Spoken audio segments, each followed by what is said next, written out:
JBN, we keep you informed. Man gunned down in Dunkirk. A man was shot and killed in a section of the Dunkirk community in East Kingston on Monday afternoon. A senior police officer on the scene said that about 4:47 p.m., the man was standing at his fence when hoodlums on a motorcycle sped down Wild Street and opened fire, hitting him. The man was later rushed to the nearest hospital. One resident said that he was in his house when he heard the explosions and the screams from a neighbor. Me hear gunshots, and then the neighbors across and me run come around and say him dead. From the moment me hear the neighbor bawl out, that is when me know that the shots were really fired at someone, he said. The East Kingston Police Division was under a state of public emergency from January 26 until April 25, following increased criminal activities including gang conflicts and murders. Charlton matriarch and son shot and injured in Manchester. The 75-year-old widow of late former Mandeville mayor and businessman Cecil Charlton and one of their sons is in stable condition following an attack by gunmen on Tuesday. Both of them received gunshot wounds. Mrs. Charlton was shot in the hand, while her 43-year-old son David was shot in both shoulders. The Constabulary Communication Unit reports that the incident took place in Barnstaple about 1 o'clock on Tuesday afternoon as the Charltons were leaving their house. The Charltons came under attack from gunmen in a vehicle who apparently were waiting to pounce. The criminals reportedly attempted to run them off the road and when this tactic failed, fired on the Charltons. Despite being wounded, David was able to drive to the hospital. The police have not yet ascertained a motive for the attack and have appealed to anyone with information on this crime to call 119 or their nearest police station.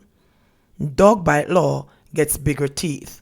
Following a spate of chilling dog attacks in recent years, Justice Minister Delroy Chuck has tabled a bill that imposed civil and criminal liability for delinquent owners.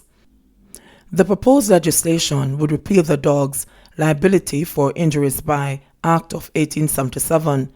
In tabling the bill in the House of Representatives, Chuck argued that dog owners will now be responsible for taking precautions to protect the public.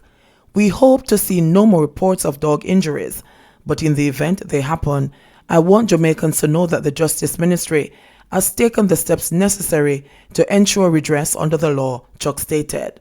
The Justice Minister had made a promise to take action after a pit bull attack on a teacher last year, leaving her with serious wounds, which caused her to be hospitalized for a prolonged period. The bill proposes fines ranging from $500,000 to $3 million, or imprisonment from 6 months to 15 years. Civil liability can be incurred if the dog causes injury in any place other than its home or where it's normally kept. According to the bill, a dog owner is defined as a person who occupies premises where a dog is kept, has custody and take care of the dog when the injury occurred, or will cause the dog to be in the public place where the injury occurred. Chuck explained to Parliament that the Justice Ministry is dealing only with the aspect of the law under its purview, but seeks to have other ministries address other issues such as licensing, registration, insurance, breeding, and importation. Infirmary objects to taking mentally ill Trelawney man. The Trelawney Infirmary has reportedly poured cold water on a suggestion that it should accept a mentally ill man who has been in custody without trial for 16 years. The man, Morris Rassimong Small, who is believed to be in his 70s, was deemed unfit to plead and has been locked away between jails and prison for 16 years for smashing a windscreen in 2004. His case comes on the heels of recent revelations that more than 140 mentally ill persons were being held in custody, some as long as 5 decades, without facing a trial. It is understood that after being informed that the court would be asked to send Small to the Trelawney Infirmary in Falmouth when he next appears before the Trelawney Parish Court on July 30, the facility's Board of Management reportedly met and took a decision not to accept him. When contacted, Councillor Dunstan Harper, who chairs the Poor Relief Committee of the Trelawney Municipal Corporation, offered no comment. "I am not permitted to speak on that matter," he said. neither admitting nor confirming whether a meeting was held to discuss the matter. A source close to the infirmary said that there were unresolved issues with Small's prior occupancy at the facility. Hugh Faulkner, the executive director of the Legal Aid Council and who is representing Small, said that he is expecting that Small will be housed at the infirmary. Last time in court, the recommendation was that he be placed at the infirmary. The inspector of the poor, Miss Frances Brown, had agreed to take him, the attorney said. It is understood that the infirmary is banking on a recent directive by local government minister Desmond McKenzie that in keeping with the Disaster Risk Management Act protocols, no new clients should be admitted to the facility. Faulkner, however, is weighing other options in the event that the infirmary is ruled out, as he believes that Small has spent enough time behind bars. I'm in the process of checking nursing homes, service clubs, and even the Bellevue Hospital, he said. Small must not go back to any penal institution after July 30. Brian defends $13.3 million paid to market me.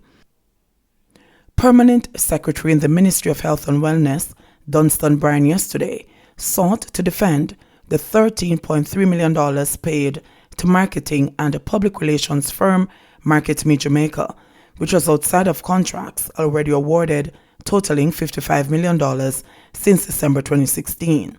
Documents released by the ministry yesterday chronicling the ministry's spend on activities relating to the Market Me consultancy show that the health ministry paid $13,334,652 to the company between March 2017 and July 2020 for services outside of what was agreed upon in awarded contracts. The released documents followed a demand by the opposition People's National Party PNP last week for Minister of Health and Wellness Dr. Christopher Tufton to speak on the issue of contracts awarded to the firm following a series of allegations being circulated across social media that the minister shares a close relationship with one of the principals of Market Me.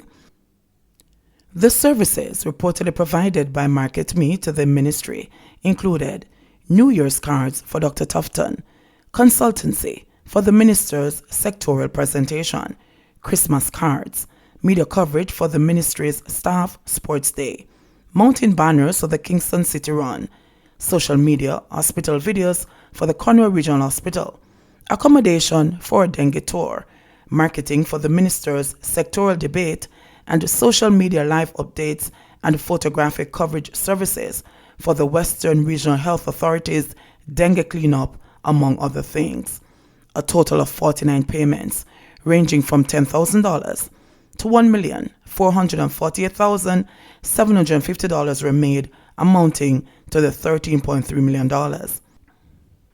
It's just small activities that the ministry would want to engage in that we just went directly to Market Me as a provider for those services, Brian said yesterday.